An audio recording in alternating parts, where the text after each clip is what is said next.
Comments on the show. I'm sure, Chris, you can write your letters to Chris Davis, and we'll try to make the show better for you. Square, Northeastern, don't ask the zip, I don't know. And it's time. Survey says.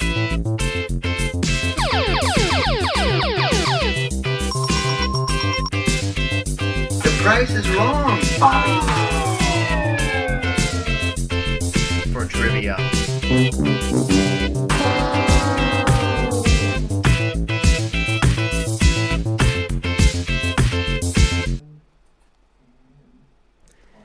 And live from the ECAT studios in Northeastern Massachusetts, this is Tuesday Triviality. It's January 30th, 2024, and I'm your host and trivia master of ceremonies, Tom Puopolo. And now it's time for trivia. So welcome everybody to the new year, 2024. This episode of Tuesday Triviality is brought to us by Northeastern Savings Bank. From personal to business banking and investing services, Northeastern Savings Bank is here to help you grow. Find more about their services and locations by going to northeasternsavingsbank.com. If you like this and other ECAT programs as well, ECAT can't do it without help from viewers like you.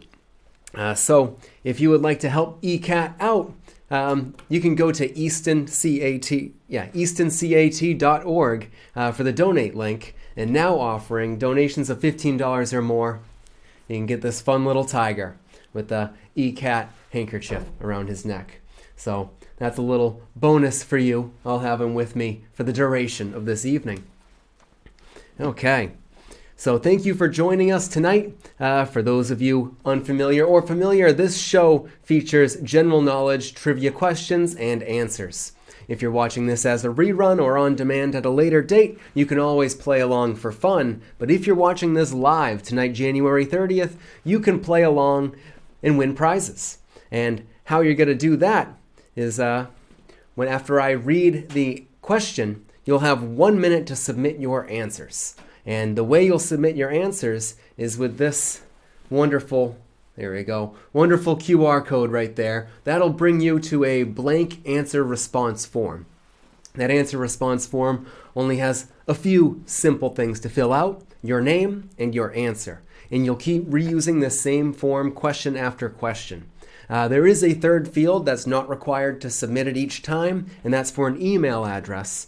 We ask that on your first response of the night, you just add the email address so that if later on you are a round 1, 2, or 3 winner, we have an email address to match up with a name to reach out to you. So that handy dandy QR code, you can pull that up on your phone or as another tab on your browser, whether you're watching this live online or live on TV. We'll all be going through the same method. So we'll have your answers timestamped down to the millisecond because in this game, speed is valued. The way the prizes work is for each round, we will have a lucky winner. And that lucky winner is selected through a random drawing. And that random drawing comes from this bag. To get your name in this bag, you have to be one of the top 3 fastest correct answers for each question. So for each question in each round, the top 3 fastest correct answerers get 1 shot in that bag for each round's drawing. So it's not just good enough to have all the questions right, and it's not just good enough to have all the questions fast. You got to be both fast and right to maximize your chances. And even if you've maximized all your chances, it's still up to the odds of the draw. Okay, so if you have your answer sheet up, then we're going to give you a little pro tip right now to fill in your name ahead of time because you want to shave those precious seconds off your responses. So you can put in your name and email address now, leaving only the answer field blank, and that'll give you your best shot right now. So at the end of each round, a random name will be drawn from our winner pool. Tonight's prizes. For round 1, we'll be playing for a $50 gift card to Novell Salon and Day Spa. That's at 285 Washington Street in Northeastern Massachusetts. That's the Northeastern Village Shops. And this is for services, not products. So we'll be playing for $50 towards the Salon and Day Spa for round 1. For round 2, we'll be playing for a $50 gift card to Shoveltown Brewery at 50 Oliver Street here in Northeaston. Just a hop, skip, and a jump from the very studio I'm speaking to you from. You can grab a shovel at Shoveltown, the local brewery here in Easton. And for round 3, we have a $50 gift card to Medical Aesthetics, also located at 50 Oliver Street, a hop, skip, and a jump from this studio. They have locations not just in Easton, but Milton and Hingham as well. So Medical Associates, they can help you with things like hair, scar, and wrinkles. So not a bad thing to have in your pocket. So let's keep this match above the belt. Siri and Alexa and OK Google aren't members of your team. We're not here to see who's smartest, just who has the best collection of useless information swimming around in that old noggin.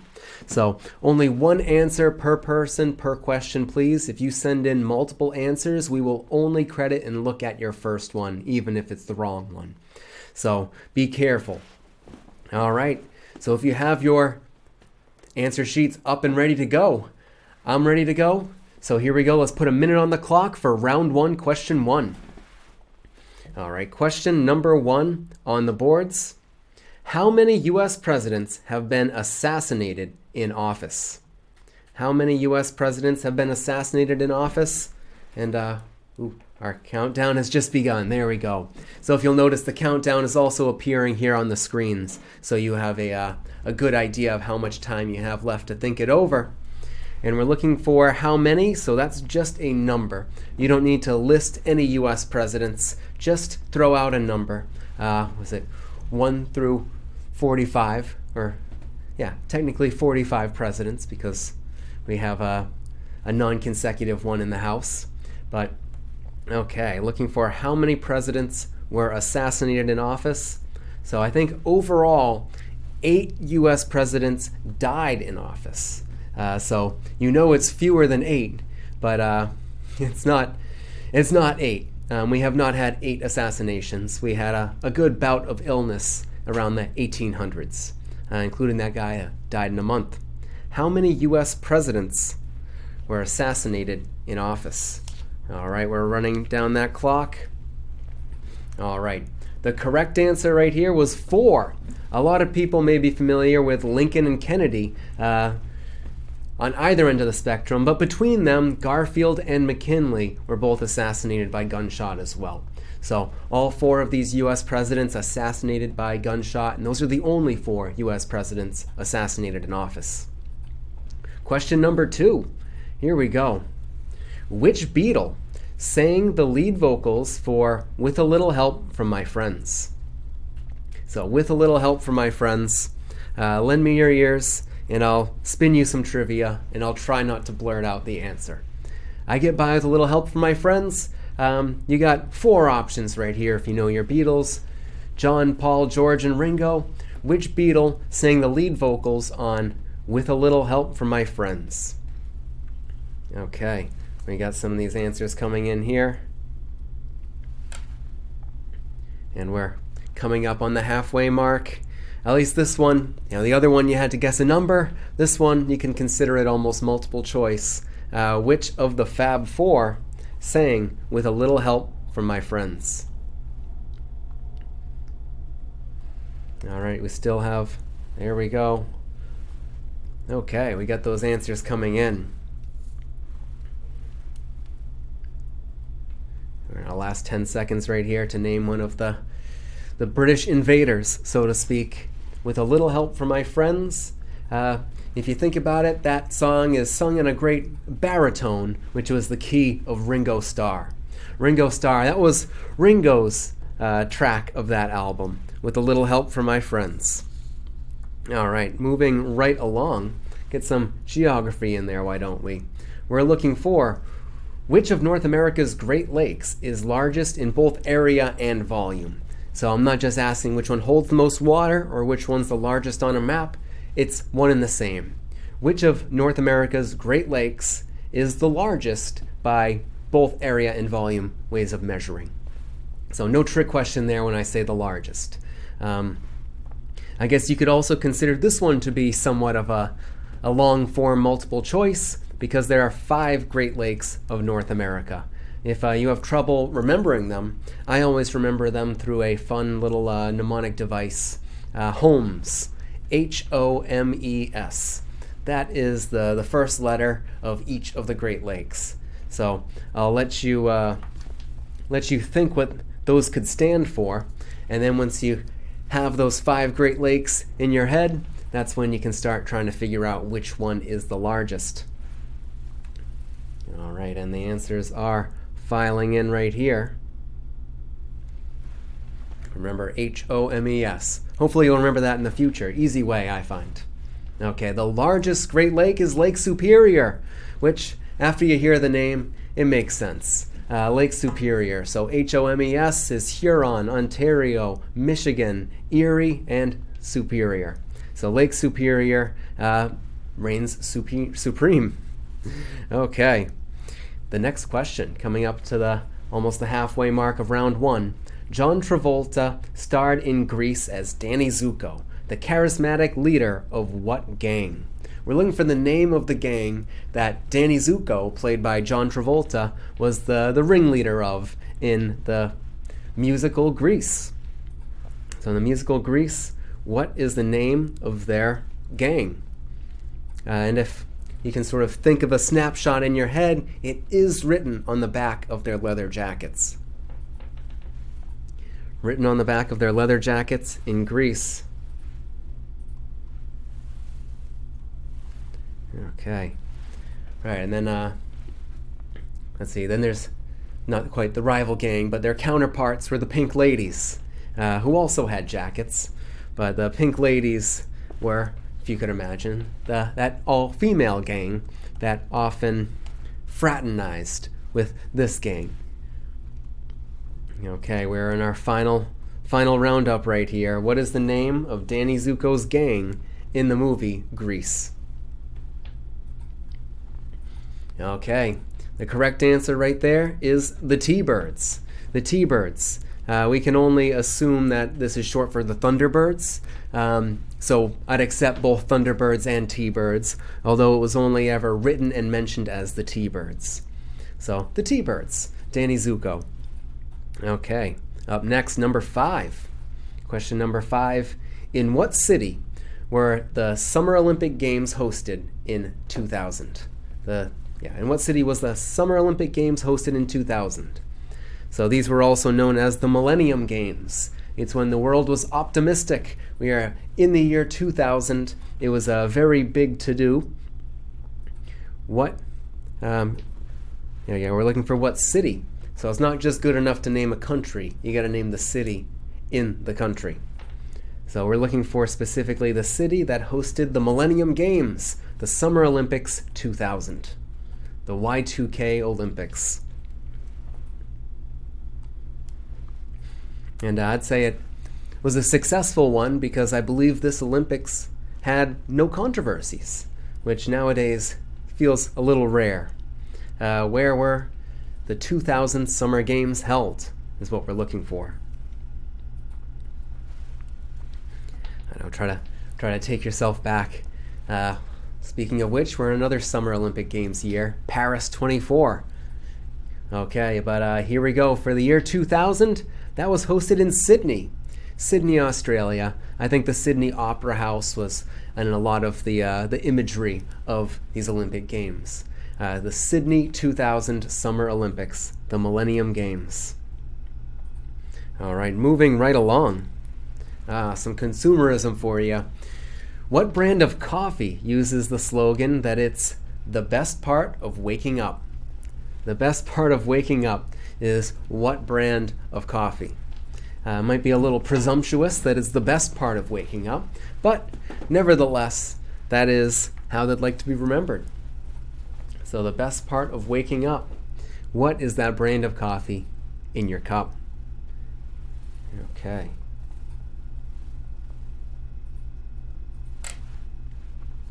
Okay, it looks like a lot more people know this one than they knew the Sydney Olympic Games.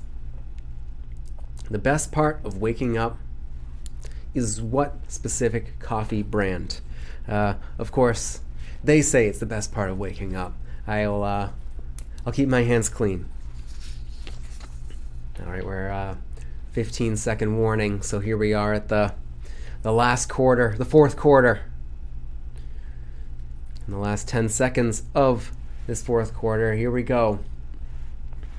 As the jingle goes, the best part of waking up is Folgers in your cup. Folgers coffee. Okay. And number 7. So we'll move right along for another minute on the clock right here. In the original children's fairy tale, Jack and the Beanstalk, after stealing the golden goose, what does Jack steal from the giant the final time when he gets caught? So we're looking how well you know your classic fairy tales. Jack and the Beanstalk. You know, famously, he sold the family cow for 3 magic beans, which doesn't sound like such a great deal, but in hindsight, he got the goose that laid the golden eggs. But he got greedy. What did he steal from the giant that caused the giant to sort of chase him back down the beanstalk when he gets caught, when he smells the blood of an Englishman? All right, try to think back. This is a good tried and true fairy tale. Maybe it's harder because it hasn't been made into a Disney adaptation yet. Well, that's how most people know their classic fairy tales these days. But the final time, what does Jack steal from the giant when he gets caught? Okay, a magic harp. A magic harp.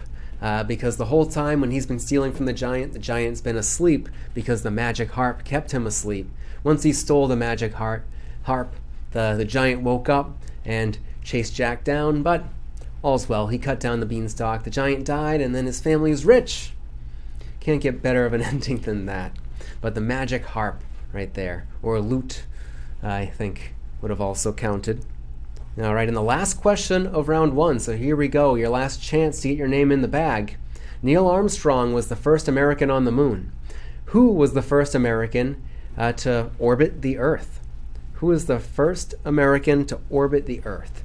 So if Neil Armstrong walked on the moon, that was 1969. This American orbited the Earth in 1962. We're looking for the name of this famous American astronaut.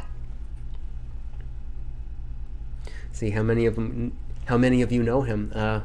He is just as famous as Neil Armstrong, I think, still in the public memory.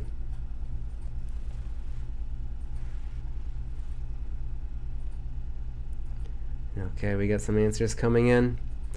The first American to orbit the Earth, to go all the way around. Less than 80 days, I assume. I think it was a 3-day mission. Okay. In our last 10 seconds, you can see this man was a World War II fighter pilot turned astronaut, and then afterwards turned U.S. Senator for the state of Ohio. All right, the correct answer, ready for this, is none other than John Glenn. There we go. Oh. Haha. John Glenn was the first American to orbit the Earth. So John Glenn was that famous astronaut. And with that, we've reached the end of round 1. When we come back, we'll be doing our round 1 drawing for a $50 gift card to the Novell Salon and Day Spa, 285 Washington Street, for services, not products. But this is at the Northeastern Village Shops. We'll be back in just a minute with your round 1 winner and round 2 for Shoveltown Brewery. I'm Gail Devins, and join me as we discover all the businesses that made Easton great. This is a wonderful, wonderful place. I cannot wait. I want to do it. I want to go there. I am definitely coming back, and I know you will too, because I'm telling you something. It is absolutely amazing in here. What a wonderful way to discover Easton. It's right here in Easton.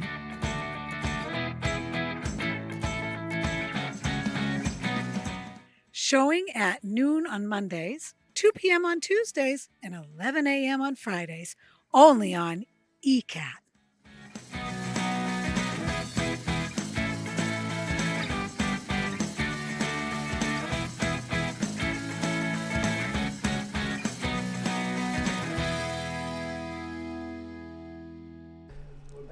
And we're back.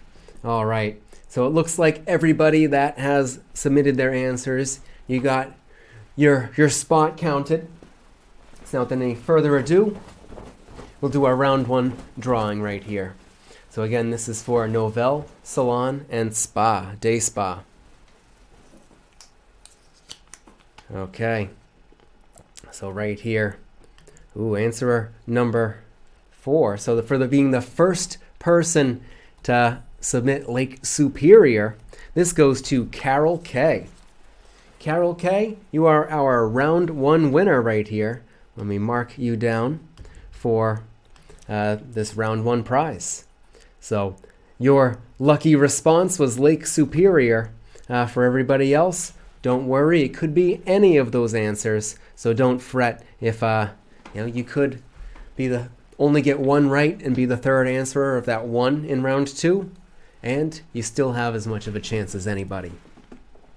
Okay, so if you're just joining us again, this QR code right down here is how you get to your answer sheet to send it in. And after you send it in, you just click submit another response and it spits it back out blank for you. And we keep reusing the same one, and it'll give me your name and answer with your exact timestamp so that we can sort you all correctly.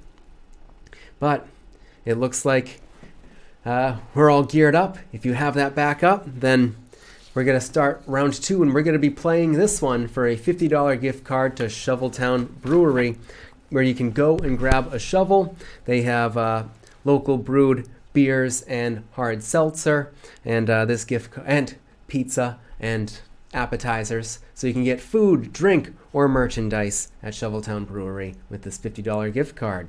So let us gear up for round 2. Question 1. Let's put another minute on the clock. Here we go. Round 2, question 1. The FCC holds N11 codes for all telephones. 911 is for emergency. 411 is for information. What is DigSafe? So these N11 codes, FCC only gives them out for certain purposes. 911 is emergency. 411 is information. What is DigSafe? Before you dig up your yard, what blank or N11 code do you need to call? Okay, so these answers are coming in. Maybe you've read it on the side of a truck. It's good to make this number known far and wide so that you don't hit anything, a gas line, a water main, flood your street, cut your power. You don't want that to happen. You should call this number if you are going to dig safe. What is the number for DigSafe? Okay, and we have these ones coming in our last 5 seconds here. So let's see what our so we got 911 for emergency, 411 for info, we got 811 for DigSafe. 811. Other ones is 511 is traffic info, 611 is telephone repair, 311 is a line to your city or town, and 711 is assistance for the hearing impaired. So all these great 11 codes that you may not have known exist. All right, question number 2. Question number 2 right here. After Alaska, Texas, and California, which U.S. state is the 4th largest in square miles? 4th largest in square miles. And right off the bat, we're giving you the top 3. Alaska is the largest, Texas is the 2nd largest, and California is the 3rd largest. So that's U.S. states 1, 2, and 3 by land area size, which if I asked you to list, you might have gotten those. But which U.S. state is number 4? Number 4 in size. And let me think. I think Massachusetts is the 5th smallest. So what would that be? Number 45 in size? So Massachusetts 5th smallest. But what is the 4th largest right after California? Okay, we're running out of our time. How well do you know your U.S. states? I see that even people that might not have gotten it right still picked a pretty big state. All guesses are in top 10, which is good. Nobody's throwing Maine out there. The correct answer is Montana. Montana is the 4th largest U.S. state, and New Mexico is actually the 5th. New Mexico. And then in quick succession, you have your Colorados and your Utahs and your Nebraskas coming up. But Montana and then New Mexico. So there we go. The opposite of Massachusetts. For number 3, okay, some fun music and movies. What American singer-songwriter wrote and performed the song Footloose for the movie Footloose? We're looking for the singer-songwriter that brought us Footloose in the movie Footloose. And the clock is running to name that musical artist.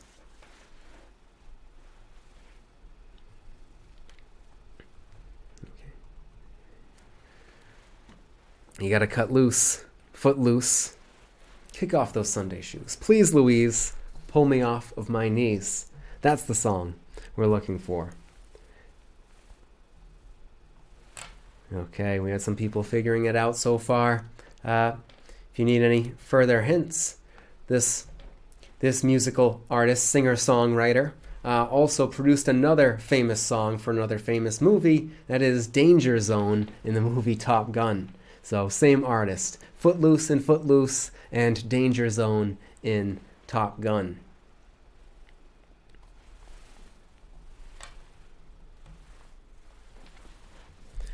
Okay, right there. So Danger Zone and Footloose are both works by Kenny Loggins. Kenny Loggins right there. Footloose and Danger Zone. Okay. All right, this one's for the more worldly in the audience. If you requested a serviette at a French restaurant, what would you have asked for? So if you asked the waiter, I would like one serviette, please. What would the waiter be bringing to your table? That is your question right there. So the clock is already running, 50 seconds remaining. What would you have ordered or asked for at a French restaurant if you told the waiter you would like a serviette?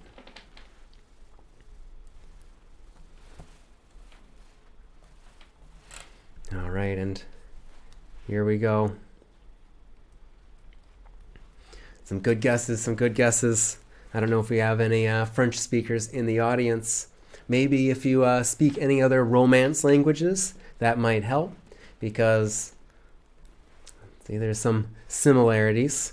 If you were at, let's say, a Spanish restaurant, you'd ask for a servilleta. So serviette in French, servilleta in Espanol. All right, 5 seconds left to say what you have just ordered or asked for. The correct answer is a napkin. If you ask for a napkin, that would be a serviette in French, or servilleta in Spanish, right there. And I'm not quite familiar with the Italian version, but I'm guessing with the same Latin roots, it's very similar. Okay, question number 5 right here. Question number 5. What is the name of the movie in which Robert De Niro repeatedly asked himself in the mirror, "You talking to me?" So, famous line right there. "You talking to me?" To himself in the mirror. He must be talking to him because he didn't see anybody else around him. What is the name of that movie starring Robert De Niro? Which that famous line comes from?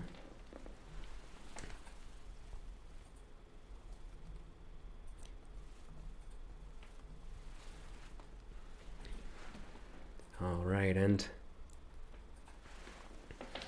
the answers are coming in. Okay.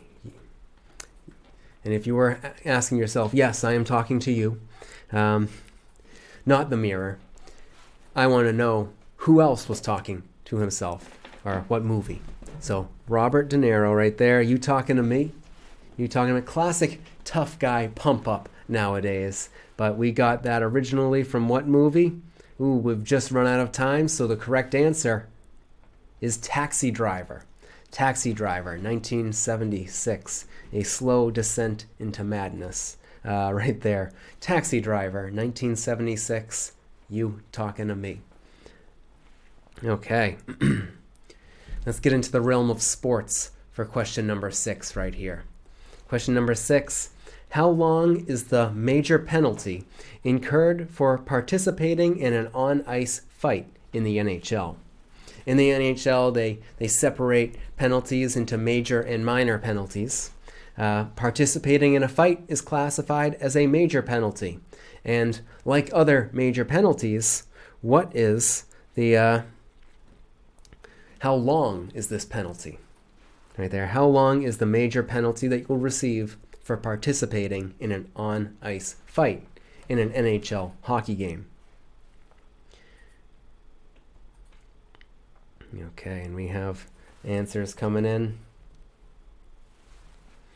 Answers coming in. How long is it? Okay, I think we still have room for one more name in the bag. We have answers coming in, but only 2 correct ones so far. Will you be number 3? That's what I want to know. And of course, you could always just throw a number out there. I wouldn't throw out anything over an hour because that would be the whole game. Okay.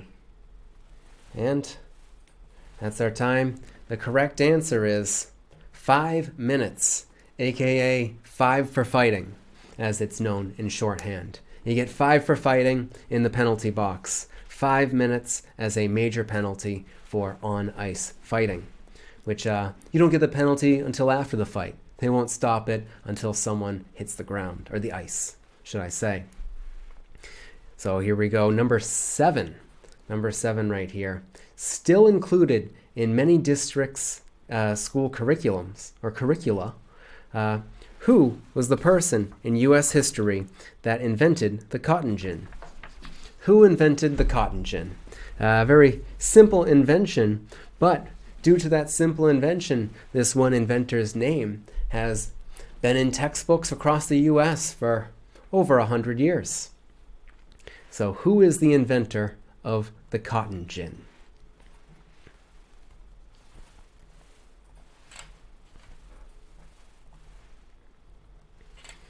All right, and fun fact, one of those trickier trivia questions, you might have heard it here before, is when I ask what is produced at a ginnery.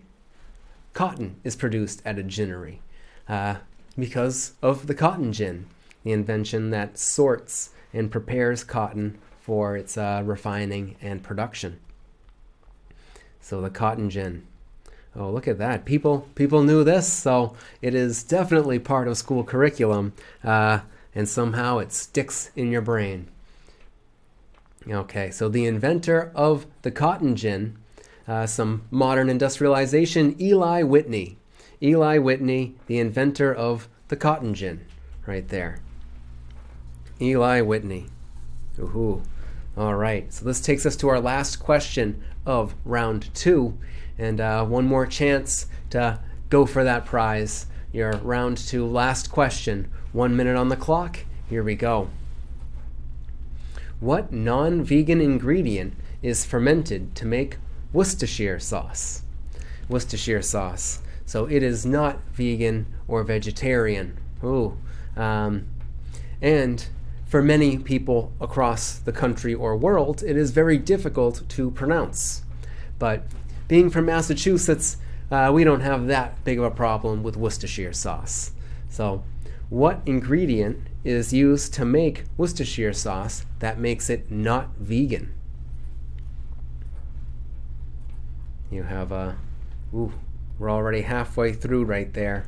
So, of course, Worcestershire sauce is good on meats. So you likely won't be serving it to many friends that are vegan, should I say, because it's often paired with beef because of its tanginess that breaks things down. But what ingredient in Worcestershire sauce is not vegan? Okay.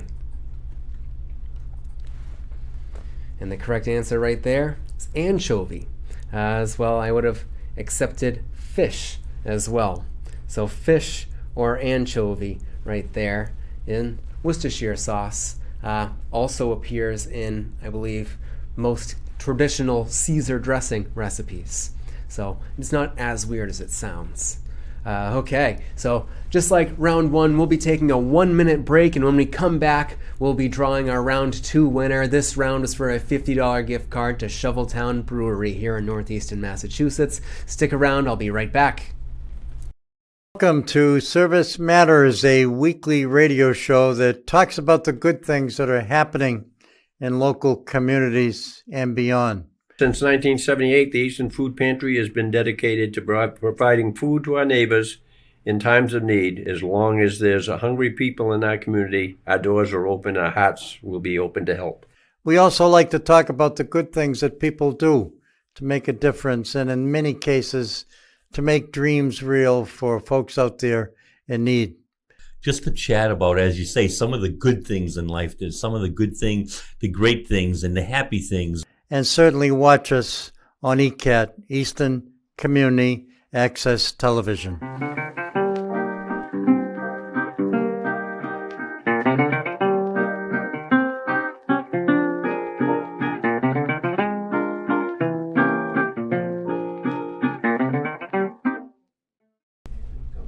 And we're back. All right, so your round 2 roundup is complete, which only leaves one thing, and that is the drawing for our prize. Again, Shoveltown Brewery, $50 gift card is the prize here for round 2. So without any further ado, we have been reshuffled into this bag, rematriculated. It's time to dig down deep. Okay, this answerer right here.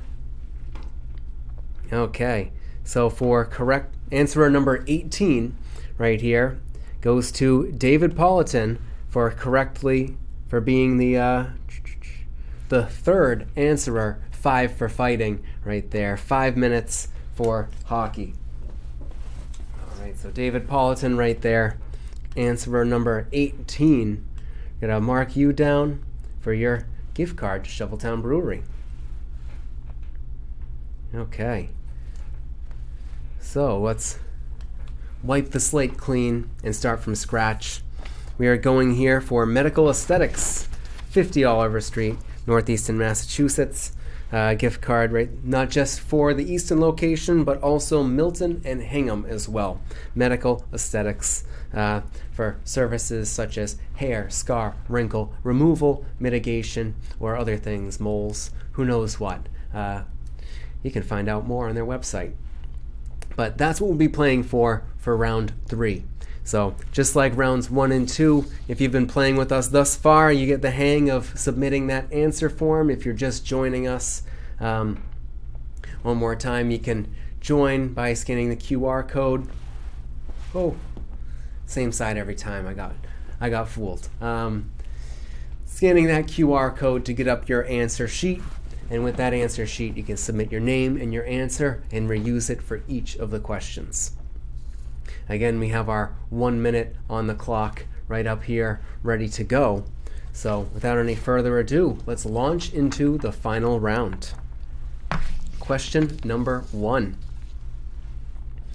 All right, who was the 5th president of the United States and the last of the Virginia dynasty? So the Virginia dynasty is because a good amount of presidents, at least in the top 5 presidents right there, hailed from Virginia. So you may not know if I just asked you who was the last of the Virginia dynasty, but perhaps you'd be able to work out who was the 5th president of the United States.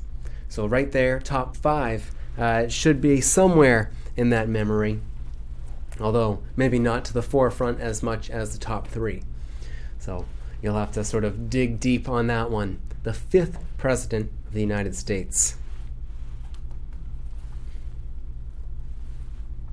All right, and we still have time. 15 seconds to name the 5th president of the United States. So let's see.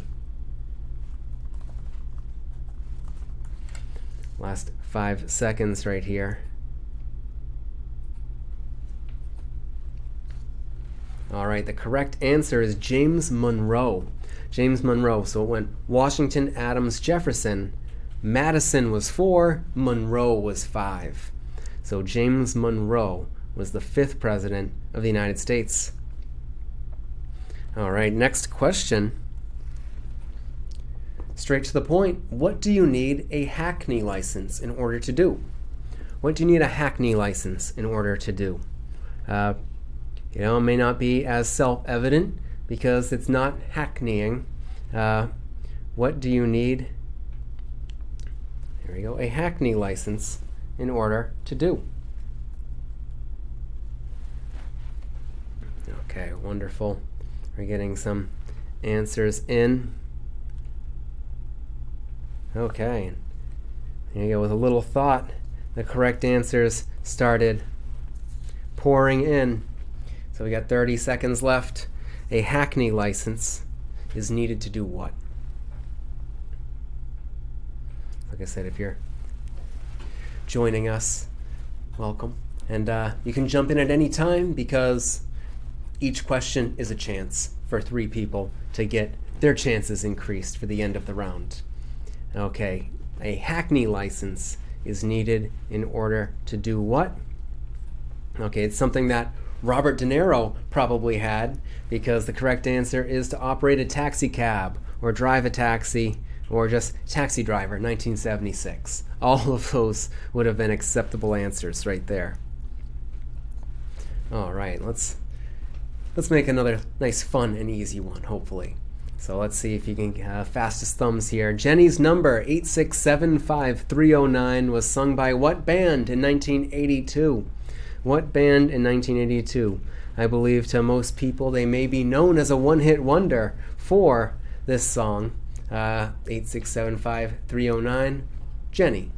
I think it's might be / Jenny or parentheses Jenny.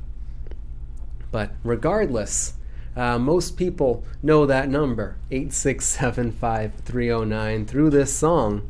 And whether or not you know Jenny's number, do you know the name of the band that brought us this hit single? Okay, and so that's a 1982 single right there. And we're in our last 20-ish seconds right here. I know this may be tough because you don't have many other radio-friendly hits to go off of for this band. 10 seconds right there, but yeah, maybe you'll know it when I say it. Jenny, I have your number. I want to make you mine. Okay, we got a couple. Okay, the correct answer right here was Tommy Two-Tone. Tommy Two-Tone. Of course, when we play these games, spelling is optional. So don't fret too much when it comes to spelling of things. As long as I can figure out what you're trying to say, we'll try to get you that credit. But Tommy Two-Tone saying Jenny 8675309 in 1982. Okay, so here we go. Some world geography for our next question. So maybe this is more of your bag. The Netherlands sits between Germany and what other country? So the Netherlands only has 2 borders. I believe, trying to situate myself right now, their eastern border is with Germany, and their western border is with what other nation? The 2 nations that Netherlands touches. So, who does the Netherlands touch?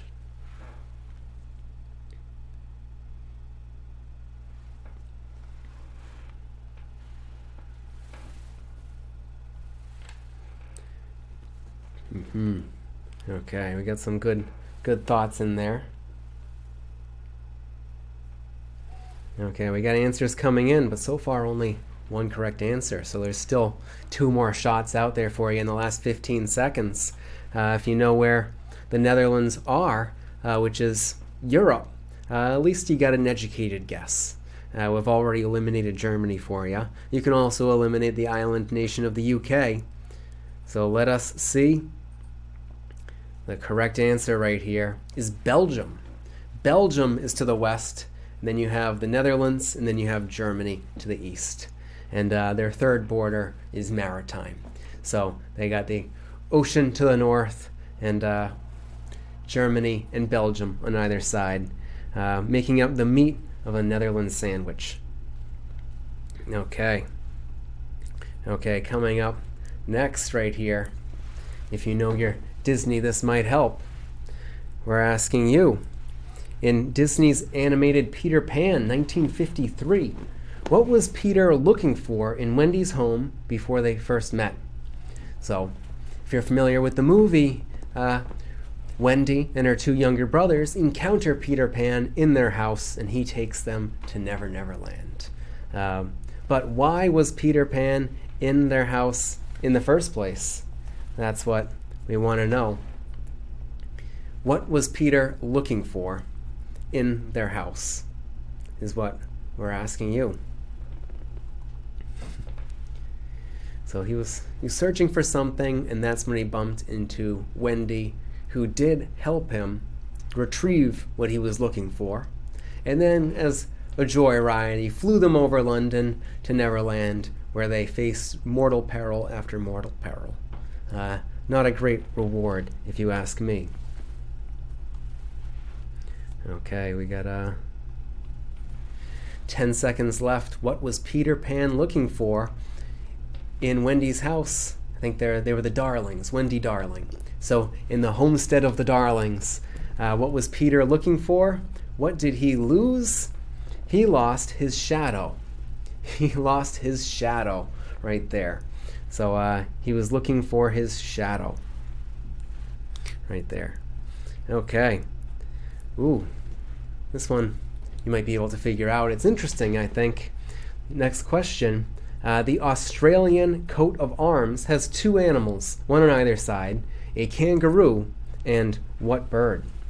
A kangaroo and what bird right there are on the Australian coat of arms? Now these are both real animals.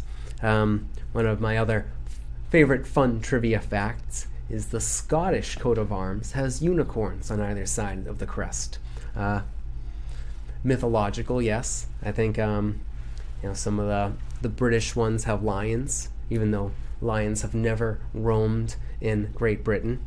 But a kangaroo on one side and what bird on the other is on the Australian coat of arms. Australian coat of arms.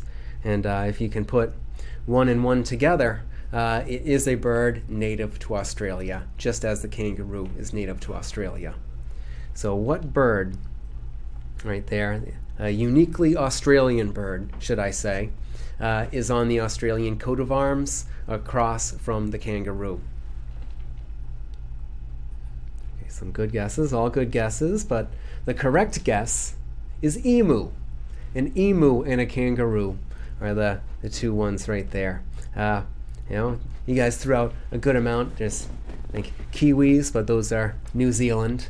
And kookaburra, that is a very Australian bird, but it is the emu on their coat of arms.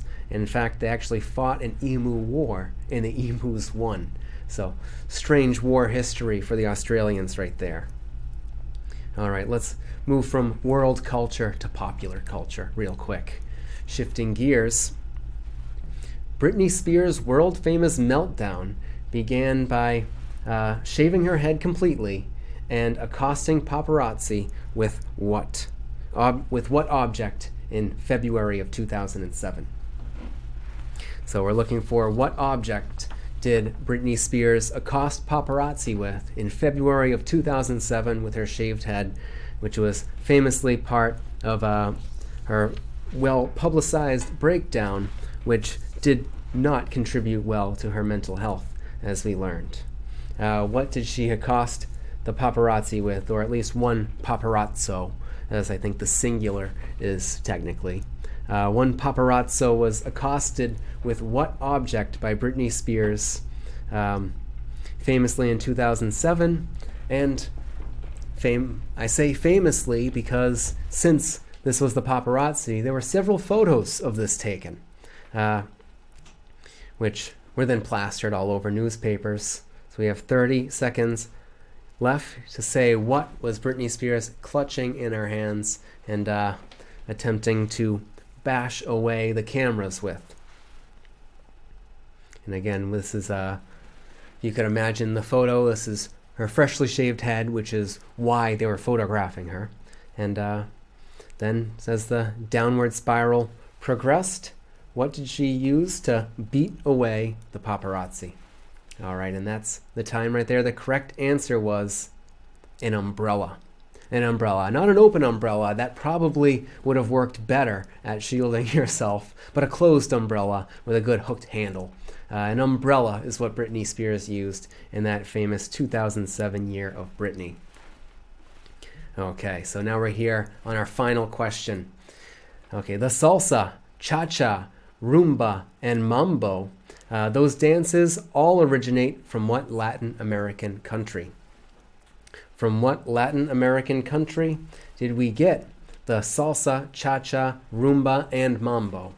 So you could only imagine, if you like dancing, this could be a vacation destination for you. If you like dancing. Because I would only assume that the inhabitants here are very good at the dances they created. So we are coming up on almost our halfway mark right here to name a Latin American country. So think of just anything south of the U.S. that is majority Spanish speaking. Those are all valid ones. But where did the salsa originate, the cha-cha, and the rumba and mambo? There we go. So everybody knows 1, 2, 3, cha-cha. 1 and 2 and 3, cha-cha-cha. Okay. Here we go. The correct answer is Cuba. Cuba is where all those dances originate. So you can go down to Havana, visit the Copacabana, and you can dance all these fun things right there. So Cuba is the originator of all those wonderful dances. So if you are into a nice warm climate and dancing the night away, Cuba might be the destination for you, depending on the year. Okay, so again, the answers are in, and we're going to tally you all up over the next minute. And when we come back, we'll do our final drawing for medical aesthetics here in Northeastern Massachusetts. We'll be back in 1 minute. See you there. John Van Dam. I've been in radio for 3 decades now and have been doing a daily podcast-style show for a few years. But once a week, I come to the ECAT studio where they give me wine and cheese. Hey, welcome to the program. How are you? Good to be with you. Hey, you're looking good today. Thanks for being here. Make yourself comfortable. This won't take too long. It'll be a little bit painful for you, but in the long run, it's important for you to go through this. And I do a TV version of the podcast. I talk about what's going on in the world and in the area and give my opinions on things. That's both something to look forward to and also a warning. So tune in to see me move my mouth while I talk. Who knows? We might have something in common. Probably not, but you never know. Catch my show here, The Ron Van Dam Show, right here on ECAT. It's The Ron Van Dam Show. Hold on tight. Things can get a bit weird if you like that sort of thing. All right. 8 questions, 3 answers each, 24 names selected right here. So here we go for our final drawing of this evening. Join us next month. It's February 27th at 6 p.m. for the next episode of Tuesday Triviality. So I'll tell you more about that in just a moment. But here we go. Our round 3 winner right here. Answerer number 19. Oh, wow. For being the 3rd person right there in the wire to answer Cuba on the last question. Look at that. Goes to Barbara.